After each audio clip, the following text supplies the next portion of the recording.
making of a DM. Knowing what you don't want is more important than what you do want. So with that said, let's get started. I'm more Kevin's DM.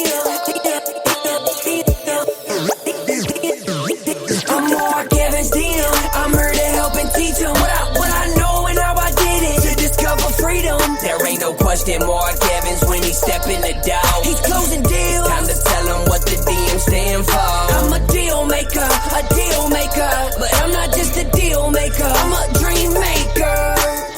What's up, guys? It's your boy Mark Evans, DM here, coming to you live from Parkland, Florida. Beautiful, sunny here, 45 minutes north of us where Beacon's at. It's nice and rainy. So as I'm sitting here, this is a very big topic and something I was talking with my guy John yesterday about, and something I do. I like to play these games with myself, try to figure out how to, accomplish bigger things that our brain's not programmed to see. And oftentimes we know we all have that dream board, right? You guys all have a dream board. This is a good Q&A. Help guide you guys a little better. But a lot of people are familiar with like dream boards, right? Like maybe they'll have their body, their house, their cars, whatever, their vacation spots and all this stuff, maybe an amount for the bank. So you guys have all these dream boards, right? So I was talking with my buddy today, Jeremy, and really what we need is a nightmare board. You ever thought about having a nightmare board? You know what I mean? Like, what don't you want? What don't I want? So I just took a minute here. And again, everyone should do this. I have a pen and paper. This is the best technology in the world. Between this and this, it's amazing. I'll share some of the stuff of what I think you don't want. And I want you to kind of navigate this yourself. And again, you guys got to realize, let's put some contrast to this. I'll be 42 June 19th. I have two amazing kids. One will be 5 this year. The other one just turned 1. I'm married. Love my wife, Dina. We've been together. This June will be 15 years. And so like if you're young, single, no kids, maybe you want something different. Maybe if you're older, blah, blah, blah, blah, maybe you want something different. But let me share with you what's on my nightmare board. I do not want a big, clunky business. See, a lot of you are trying to build a business. Have you ever asked yourself, are you building it the right way? Are you building it the way that will serve you? Joe Polish has some terminology on this. He calls it an elf business or a half business. And what it means is elf is easy, lucrative, and fun. On the half business, it's hard, annoying, lame, and frustrating. These are choices, by the way, that we make as we're building and developing a company. So I want elf businesses. Most of my businesses are elf. I have one right now. It's kind of a half business, hard. It's not even hard. It's just annoying, lame, and frustrating. It's not hard. It's just blah. And it's something I started a long time ago. And it's just like, it is what it is. So we look at that in there. So here's another one. I don't want to be just getting by. I don't want to just be getting by in life. I always remember going to meetings and, I'm not judging it. I'm just telling you stories, true stories. I'd go to these networking events or masterminds and I meet people that's been in the business for 20, 25 years in the same industry, let's say real estate, and they have the same problems I have. I don't understand that. How can you be in the game 25 years when I was only in the game 2 years and you still have the same problem? So to me, that just shows that they're just getting by and they build a half business. I want to build something I can sell in 10 years. I don't know about you guys, but I want to put my energies and efforts in something that has a very big impact in the future, today and in the future. So my big fear in life is always I built my first companies wrong. I built them where they can't really be sold, but for 1x at best. Real estate investing is one of those. You can't sell a real estate investment company. And when I'm talking real estate, having a small team like we have, there's just no value to it. Like an e-com store or an online business of some sort or a local mom and pop shop, or whatever. So my biggest fear with that is I want to build something I can sell in 10 years for a lot of money, 100 million plus. I talked about this last year at my event at the Deal-a-thon. And the reason is because my big thing is you're going to wake up 10 years from now. Heavens forbid, right? We don't, but that's the goal. I want to have something that I can sell for real money. I'm not talking Mickey Mouse dollars. I'm talking real money. Because if not, if you can't sell it, It's not because businesses aren't being built today to be sold in 10 years from now. It's because you and I didn't take the time to have this conversation. So I want you to be very conscious of that. I don't want to use I don't have an office. I haven't used an office since 2005. I was one of the first virtual people you guys would ever know. I promise you, many of the guys online have copied me and offline. If they're not selling anything virtual, it wasn't even called virtual back then. It's called remote. So, and then I came out with the book in 2007 called Virtual Investing Made Easy. But like, I don't want an office. And I can't tell you how many people still fight this. I don't go to offices. I don't go to title companies. I don't do all that because I know what I don't want to do. See, you're chasing the dollars. I'm not. I have my structure, and this is where it's at. If I can't do business with people that do business like that, I'm not going to do business with you. Guess what? I do more business. When I started focusing on what I don't want, I started getting more of what I wanted. Go figure, right? I don't want to have to travel to produce revenue. So there's a lot of people that travel to produce revenue. Maybe they're speaking on stages, maybe they're going to events and doing whatever. I don't want to ever have to travel to create revenue. Now listen, if I do travel and I can create revenue, but I'm traveling on my schedule when I want to and I want to be there, that's a different story. But again, I'm just very hard line in saying I don't want to travel. Today where I'm at in my life, I get hit up all the time. Hey man, I'll pay you 50 grand, come speak at my event. Nope. Hey man, I'd love to have you come speak at my event. I'll pay for everything. Nope. I don't care I'm not chasing the money. Here's what I tell them. This is a true story. I'll do it for free via online. I'll shoot it from my office. I'll shoot it from wherever I'm at my house, in my office. So I would be out in the garage right now, but we have our landscapers here and they're cutting trees down and stuff and cleaning up. So I don't want to travel. I don't want negative people around me and slackers. I want people that are constantly up-leveling their game. I want to focus with people that want to grow in life. I want to focus on people that talk about positive stuff. I want to focus on that kind of stuff. I do not want negativity around me. It doesn't serve me. It doesn't help me in any way, shape, or form. I don't want to deal with tire kickers, right? We all have to deal with tire kickers, but I don't want to deal with them. In my world where I live at today in my life, I have a very high conversion rate.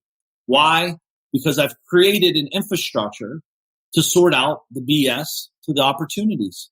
I'd still talk, like the people I'm talking to, I'm more telling them, no, I don't want to work with them. They're not tire kickers. They're just not qualified for what I want.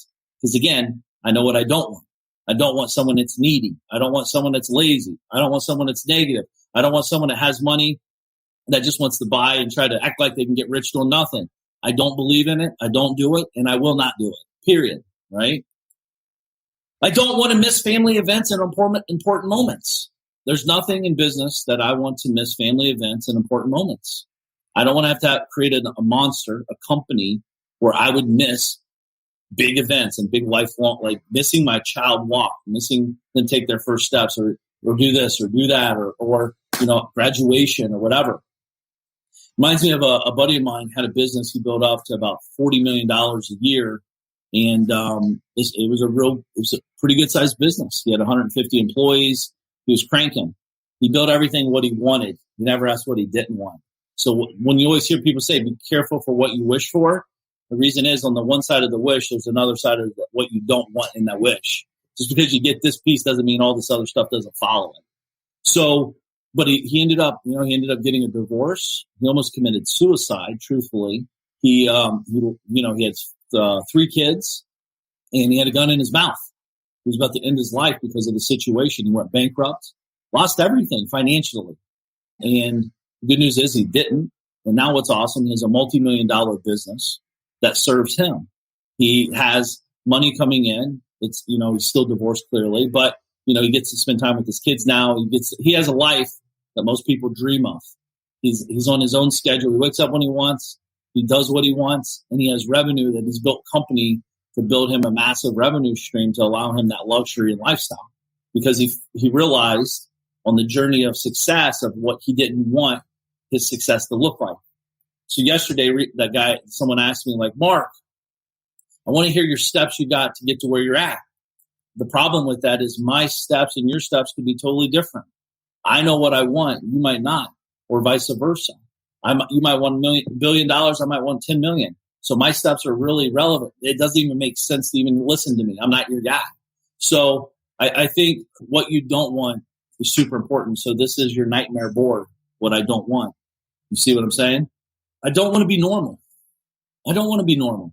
I don't want to be a sheep. This corona shit going on. I have yet to wear a mask. And in Florida, you're supposed to. I'm not doing it. I'd rather stay at home and do nothing. I'd rather stay at home and hang out than to go out and be a sheep around and told what to do. You know what I mean? I do that in business. I do that in life. I don't want to be normal.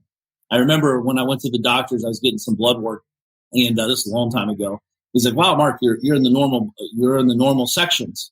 I'm like, "What are you talking about? I've never been normal. I don't want to be normal." And what like, first of all, show me what normal looks like, because I'm overweight. I feel disgusting. And why are you saying it's normal? This is not normal. This is disgusting. And I want to be the top of the top. What do we need to do to get there? And see, I think the thing is sheep like to tend to like, oh, well, the doctor said so it must be right. Well, the doctor's a human, and the doctor has an agenda. And I'm not saying right or wrong. I'm just saying they have an agenda. Maybe you should get a couple different people telling you if you're normal or not normal, if you're going to die or not die anytime soon. These are things I think about in what I don't want. I don't want to be normal. I don't want to be a sheep. I want to be thinking for myself. I want to be driving, my future, the me economy. You know what I mean? Reminds me of a buddy. For 7 years of his life, back to real quick because I'm looking at my notes here about missing family events and important moments. I have a buddy who's younger. He's in his mid-30s. For 7 years, he dedicated his life to a vision he had with a partner, and they worked hard. I mean, he literally gave up his life for 7 years. He was living out of a hotel. He was traveling all the time. He was, he literally had no life, and missed a lot of big moments in his family's life. And one day he just woke up and said, enough's enough. And he started something different. And 18 months later, his life has done a 180-degree change for the better. So because what he didn't want. We all know what we want. So why aren't we getting it? That's always a question I ask. Like, we all know what we want. Why aren't we getting it? Because we don't know what we don't want. And you got to put the two together. Because listen, if you want to get six-pack abs, I tell you what to do. It's like, well, I want six-pack abs, but I don't want to work out. I don't want to eat right. I don't want to do the hard work. Well, the problem is your six-pack abs is bullshit because it's never going to happen because you're not willing to do the work to get the result. I'm not saying that's good or bad. Just knock it off of what you want. We all want that, but that's a dream. That's not a goal. You're just daydreaming. Here's the biggest one. I want you to think about this. All of this is big, by the way. And there's many more. There's many, many, many more here. But I want a business to work for me, not me work for it. You always hear me talk about, like, how can the business serve you instead of you serve the business? You see, us as mules, we're very servient mindset. We like to serve people. It makes us feel good. It's a badge of honor. I personally like to host people at my house. I enjoy it. It's fun to me. I like to do the cool little things that, like, people are like, wow, so much attention to detail. I enjoy that kind of thing. I don't go make the glass cup that says DM on it or whatever, or the napkins. No, I think about it magician style, write it down, hand it off to my assistant, and we go get it done. But I ask myself, how can my business serve me?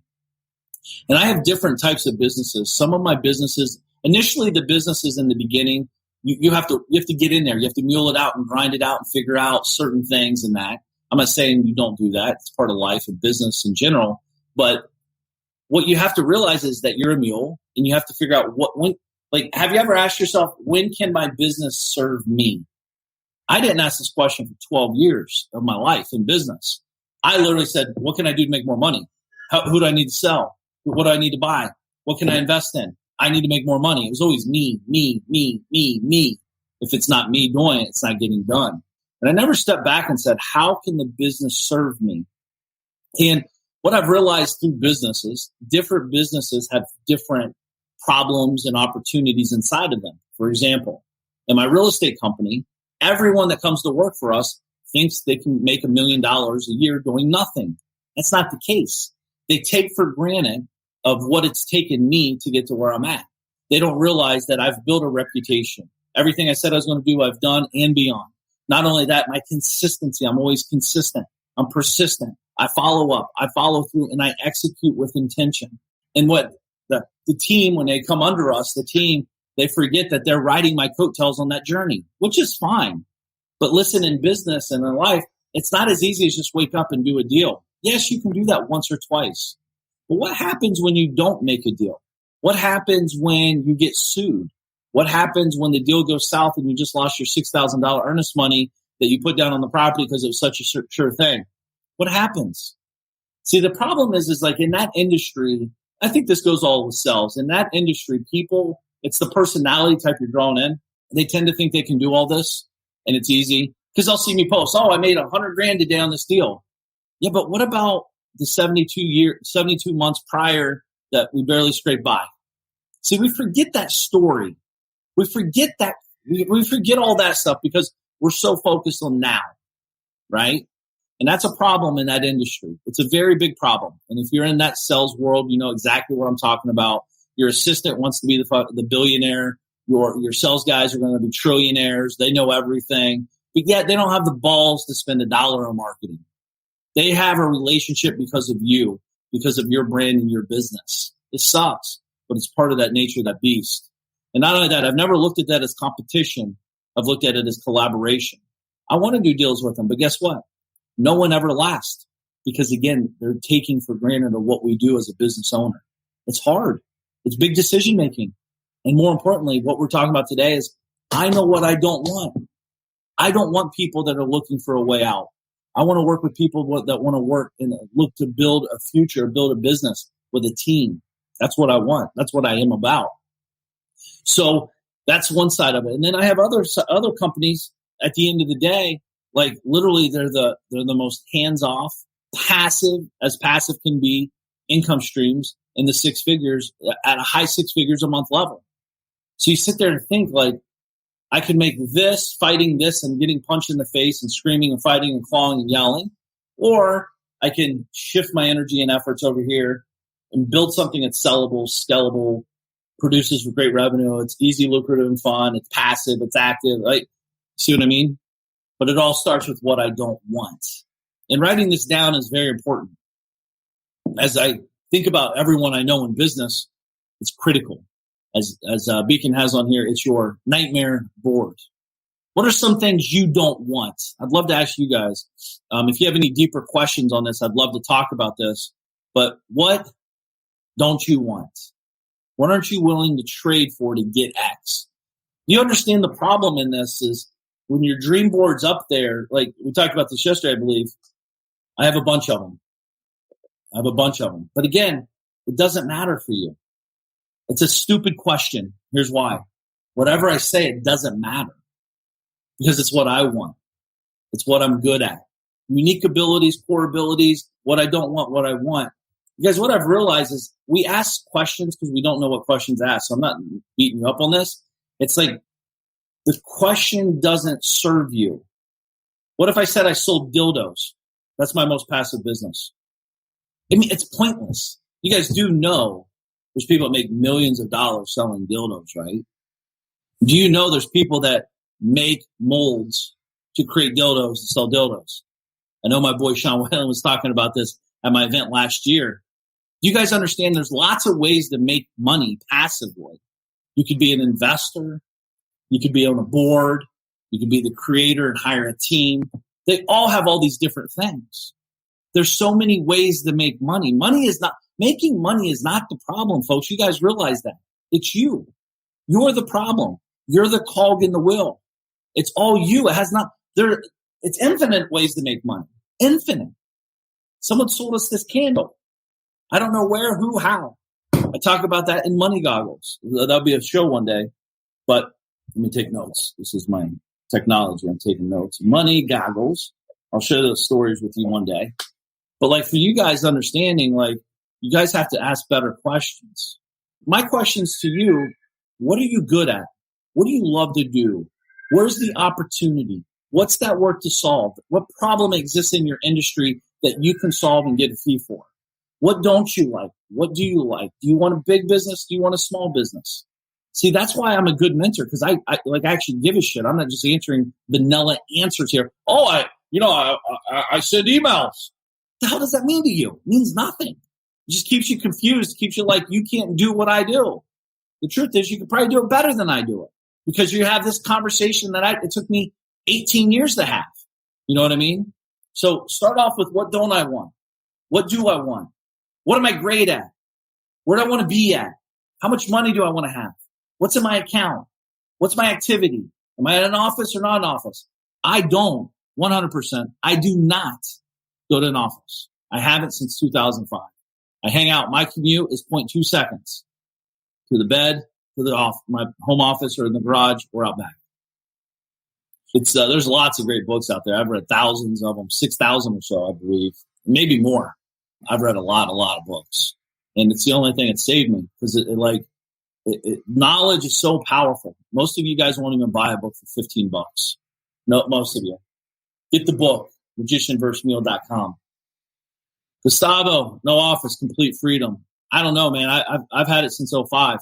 So to me, I've been free since then. Being on that beach, Sandy White Beach in South Beach, Florida, December 31st, 2005, when my girlfriend, now my wife, Dina, and I settled down over there. Just saying, man, I was scared. But you got to understand, technology didn't exist like it did. And I was in a big industry where it was very hands-on, chest-to-chest selling and real estate. So for me to do that, it was a big move. And looking back then, it was a big move. But now looking back, I didn't realize how big a move it was. It changed my life forever, and many people around it, because I changed a lot of people's lives in a powerful way by me stepping outside of my comfort zone. Go figure. Again, I don't want to be normal, dude. I don't want to be normal. Like, it's funny. Everyone says they're going to office. I'm not going to office. Everyone says I want to buy this car. I don't buy that car. I buy this car. You know, like, I've always been that way. I've always wore the white. I wore pink before it was even cool. You know what I mean? Like, back in the late 90s, early 2000s, it was not cool for guys to wear pink. It wasn't cool for me to wear this Kangol, you know, but I don't care. Like, that's the difference. I don't want to worry about what people think. I don't care about it. It doesn't serve me. And if you can't win the battle, it doesn't matter. You know, just be honest, ethical, hardworking, and respectful. Everything else will work its way out. And you got to work and have a good product. Beacon, what don't you want? While they're thinking about their powerful questions. That's a great question. I would say I don't want to feel like complacent and lazy. I always like the energetic feeling, like always feeling ready to go, ready to move. I feel like a huge problem is once people think they get what they want, or they start seeing some results, they end up slowing the ball. So I don't ever want to like lose momentum. That's what I don't want. I feel like a lot of it's more emotional to me, because I feel like I have to dial in my disciplines and my core values. I'm still understanding the inner workings of my brain, but that's basically what I don't want. And then I'll start focusing on the vision board. You don't want just to understand, because you said 27 things in one's question. You're good at that, by the way. But what don't you want? Complacency? What's one word? Okay, so if you don't want complacency, what is the other side of that? How do you not be complacent? That's the question. Just basically keep moving. But dude, but again, the problem is, action. The reason I'm bringing this up is a lot of people sitting here saying, I don't want to be, I've never met someone that says, I can't wait to be complacent. You know what I mean? But the problem is they're saying, I want to be active. I want to be moving. You might be feeling, though, that you're complacent, even though you're moving 100 miles per hour, because it's too vanilla. There's no measurement against it. Right. How would you know if you're not being complacent? What KPIs, what number, what piece are you doing? Right now you're on a marathon and you're running against people, but everyone's just running to run. No one has a distance. There's no end in sight. So you're going to feel like, I can't win this race. And you're right, because you haven't identified what the race is. Well, that's basically it. I'm basically coming to terms that this is a marathon. It's not a race. There's no finish line. There's only checkpoints. And then once you hit checkpoints, that's not time to, celebrate and brag. I feel like finish line is called death. Finish line is death. Death. Right. Well, yeah. Yeah. Sheesh. Yeah. So, I mean, I think that's just from my background from 8 years in band. The biggest thing that has been beaten into me is hurry up and wait. When it comes to preparing for an ensemble, like we're about to perform or something, we show up like an hour, 2 hours, and just wait. Like when it comes to practicing, we practice and then we just wait. So it's just like embedded in me, and I'm trying to rewire that out of me to just always be on go mode, Like, okay, cool. We hit the results. Now what? I have free time. Now what? How can I just keep elevating my actions? No, man, I get it, but I think I'm the same way. So I understand what you're saying. And everyone else here that's pursuing something bigger in life always feels like we're not doing enough. We're always anxious and all that. But you got to have some checkpoints in there to give you some sanity in this moment. You got to say, hey, if I can get 72 videos done this month and, get X, Y, Z amount of viewers, I'm getting closer. Because if not, man, you're always going to be living in misery. You could have $1 trillion in the bank and feel like the biggest loser. This is what I talked about. That guy recently sold a company for $2.5 billion to Microsoft. Right. He's like super depressed. It's a bad moment for him because he feels like I need to do more. You don't just wake up and take this out of you. This is something people don't talk about professional athletes. You got to understand these are young children coming out of the league at their prime, 23 years old. They're amazing and they get cut. They're in their prime. You know what I mean? So what happens with that is now all of a sudden they're like, oh my God, what do I do? They're complacent. They're like, but that's why getting an education and knowledging up and a different skill set and this and that, we have to be conscious of that. But no one's talking about in your prime. Like, how do you know if you're successful or not? That's the thing is what I don't want. I don't want to be successful and not know I'm successful. It changes for you every single day. Like for me, getting one deal would be a success. It's like, I need to get 100 deals and you're looking in a span of like 3 to 6 months. Like, how can I lock up more deals? So, and it just keeps changing. Once you get hundreds of deals, how can I get thousands? So yeah, create checkpoints, man. Everyone needs to be creating. They have to have these checkpoints. If not, you're just running laps and you have no clue if it's a lap or it's a mile or it's 100 miles. Like you're just running. So you're going to get on that treadmill and you're going to get wore out. Like, enjoy your time Sunday on the water. Thank you. I really appreciate the morning. Love the book. Appreciate it, Gustavo. So, Beacon, anything else, my man? On my nightmare board is basically not a picture of your ex-girlfriend, but what else? No. I don't know what you're talking about. I haven't even looked at it that way. I've always been wired to be thinking about the Lamborghinis and the big mansions that I will never figure out how to get to for the vision board. So now it's something that I have to take away and sit back like, all right. Let me ask you a question. Reverse engineer this. What's your favorite thing that's on your vision board? The Lamborghini Urus. Okay. What's something like that cost? $250,000. Cool. I'm going to buy you one today, but I need you to I'll have you do one thing. Okay. I'm going to give you a gun and have you kill someone. Why not? You want the car, you're going to get it. Just all you got to do is one thing. It's that easy. I see. Why won't you do this is live. It's against my morals. It's against the law. But listen, you have a chance to get it. It's right there in front of you. Right. I don't think I want it. I don't think I want it bad enough to death. It's not that, dude. It's the problem is this is the problem why no one gets what they want. Yes, you're not willing to do what you want for that car. And I'm not saying go kill someone, clearly. I'm just saying that's an example. This is why you don't get it. Because you know what you don't want. And you're not talking about it. No one's talking about what they don't want to do to get it. You're not willing to stretch your moral code and go shoot someone in the brain and kill them to get the car of your dreams that you've been dreaming about for 22 years. When you get these two together, figuring out what you really don't want and what you're willing to do to get it, you start creating a path. You start creating an infrastructure to get what you really want to what you don't want. Right. Like I talked about this yesterday, dude. People are praised all the time back on the movies. What's that movie? Oh, man, it shot in Miami. What's the drug movie?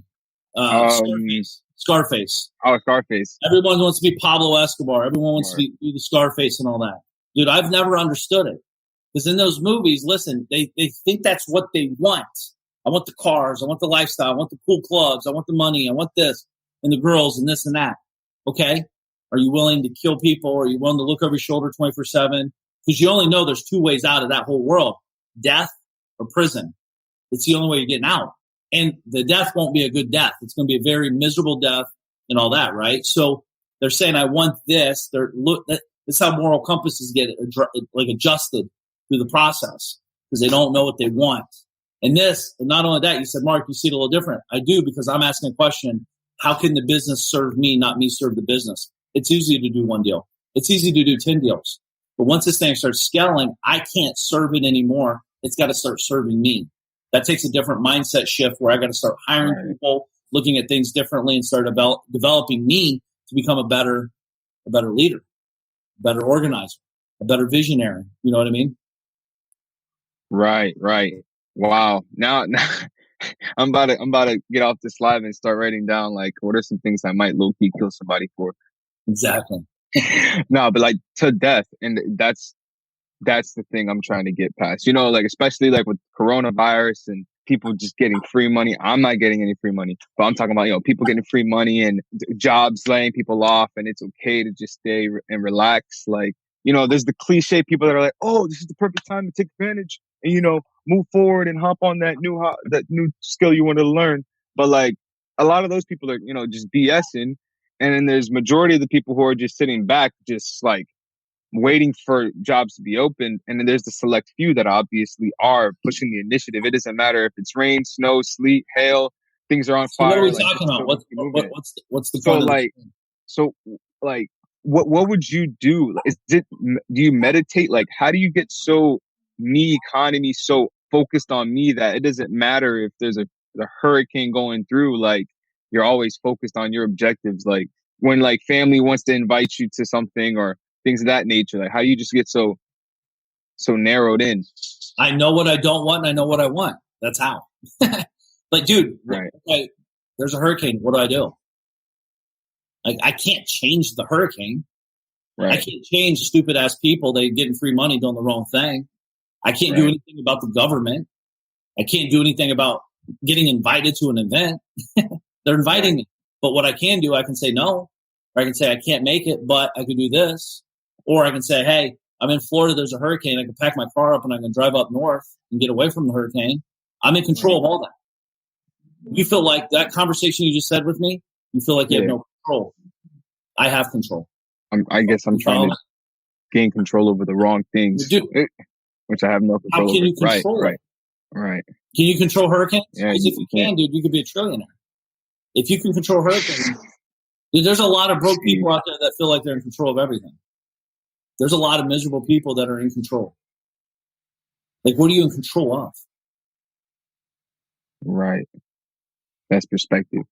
Nothing, you know what you control? You control your thoughts. You control your actions. You control when you get it up. You control what you eat. You control if you work out. You control what you consume in that brain of yours.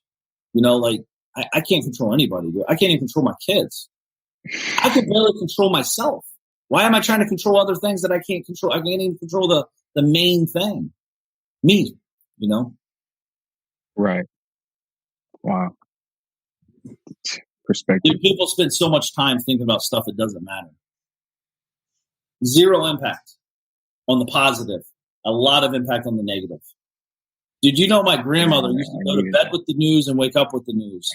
If you walked out of the house, you think you're getting raped, murdered, killed, poisoned by Girl Scout cookies. Those sweet little Girl Scout cookies going to poison you. People are ripping you off. People are going to steal you. They're going to stab you in the back. Like, that's how she programmed her brain like that. You remember back, you don't remember because you're young, but back in the day, it's like if you flash your lights at someone, it's a gang sign. They're going to kill you. Roll your windows up. Lock your doors. Don't look up in New York City because if you do, you're a tourist. They're going to stab you. They're going to rob you. They're going to pick your pocket. None of that stuff's ever happened to me, knock on wood. And I'm not saying it doesn't happen, but I can tell you right now, people are controlled. We're a prime example of control at the highest level with the coronavirus.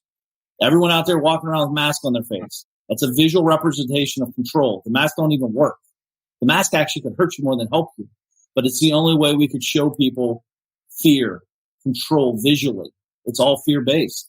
It's fear-mongering at the highest level. If it's so safe, why am I at Walmart? That's a whole nother conversation. But what I don't want to get involved in politics. I don't want to get involved in all that stuff because it's silly to me. I just don't participate in it. Ask my wife. I don't. What you just said about politics and what you just said about the news is literally the foundations of the Haitian society. No, this is what I live with and breathe with. But again, you gotta understand. It's like I'm learning to keep it out. But yeah, you gotta understand why though, dude. Like it's a rough economy over there. You know that. So they're fear-based. That's how they're controlled over there. That's why they get controlled. That's why it's so corrupt. Control people, you know? Yeah. So, Yeah, but again, you know better, so you just don't listen to them, you know? Right.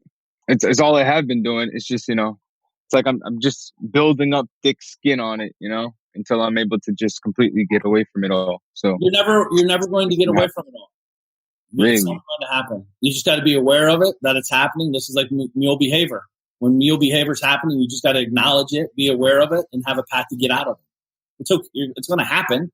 It's not like it's like rainbows and unicorns everywhere, but like, dude, someone hits you up like, yo, man, Beacon, come to our party on Thursday at 2:00. Like, dude, I'm working. Like, right. What I don't want to be broke and poor and confused and frustrated and hungover like you are going to be tomorrow. I'm working on my dreams. I'm working on my goals. I'm working on my vision. I'm working on my plan. I have goals. Do you have goals? Like, it's real simple to me. It's not being a jerk. It's just being honest. No, it's being honest and real, and it's what people can't be nowadays. I respect that. I like that. Yeah. Cool. Anybody here have any questions? If not, I'm on bounce. Any questions on this, guys? Does this make sense to you? I hope it does, because this is a big deal. This is a huge deal. What I don't want a big clunky business, as Joe Polish says, an elf business or half business, easy, lucrative, fun, or hard, annoying, lame, and frustrating. I don't want to be just getting by. It's terrible for me. I don't want to build something that I can't sell in 10 years. I'm so afraid to lose time. I'm trying to build the right thing and get involved, like being very conscious of that. I don't have an office. I do have an office. I don't go to it. I don't do office visits. I don't put deals together in an office. I do it virtually. If it can't be done virtually, I'm not doing it. I don't travel to produce revenue. I either make it the way I want it or I don't make it. I'm cool with that. I don't want negative people around me and or slackers. There's nothing more discouraging to me than people that don't want more out of life. It's very discouraging to me at a massive level, and I don't allow it around me. And if I do, it's by selective picking. I don't want to deal with the tire kickers. So create a funnel that minimizes it to get them into your funnel. Yes, you'll have less people to talk to, but you'll have the higher conversion. I don't want to miss family events and important meetings or important moments with the family. So that's what I don't want. You got to build a business that allows that not to happen. And if it does, listen, you can't control 100%, but you made a commitment, you got to commit to it. But at the end of the day, it is what it is. I don't want to build a normal life, a sheep life. I want to be a thought-provoking. I want to be a leader. I want to be a driver. I want more out of life. And not only that, I want a business to work for me, not me work for it. I want the business to serve me, not me serve the business. And that's what we're talking about here today. Cool, guys. Hey, so I appreciate you being here. Make sure to get over to the making of a DM, deal maker or dream maker if you're my mom. And check out Magician vs. Mule. If you guys got the book, I appreciate it. Thank you so much. I got some cool stuff we're going. Make sure you're signed up over at Magician vs. Mule, because we got some cool gifts we'll be giving out here soon as well. Plus, I have the new audio version coming out, which is exciting. And we'll be sharing some cool stuff over there. Magician Moments. We're talking about this stuff more in depth. Make sure to check it out over at magicianvsmule.com. I appreciate you guys being here, thinking about you guys. Hope you have an amazing weekend. Maybe on Sunday, if you follow me over on Instagram at Mark Evans DM, you'll see what I got going on over there this weekend. It's going to be pretty spectacular. So I hope you get to watch me. Check me out. Give me a shout out. Thinking about you guys. Feel free to share this video if it made an impact in you. I'm thinking about you guys. Have a great day. Appreciate you. Peace. I'm Mark Evans DM. I'm here to help and teach them what I know and how I did it to discover freedom. There ain't no question Mark Evans when he step in the door. He's closing deals. Time to tell him what the DM stand for. I'm a deal maker, but I'm not just a deal maker. I'm a dream maker. The journey's where it's at. It's all about the process. It's time to get over to the DM project. From a small town in Ohio, so I know how it is. Did not come from a lot of money. I remember as a kid, wanted to make 100 racks. Didn't see no one making more than that. Graduated high school with a 1.8. They should've held me back. I hope my principals and teachers are alive just to witness this. I'm my own boss. I'm out here running 2-8-figure businesses. I can walk away from it all and I'll be good, but I've been called to help people just like y'all learn the game. It's time to ball. Everybody chasing the money, but I'm not chasing the money. I'm out here chasing the purpose, so I've been working my whole life. What got us where we at isn't gonna get us where we wanna go. So it's time to push, time to learn, time to grow. I'm Mark Evans DM. I'm here to help and teach them what I know and how I did it to discover freedom. There ain't no question Mark Evans when he step in the door. He's closing deals. Time to tell him what the DM stand for. I'm a deal maker, but I'm not just a deal maker. I'm a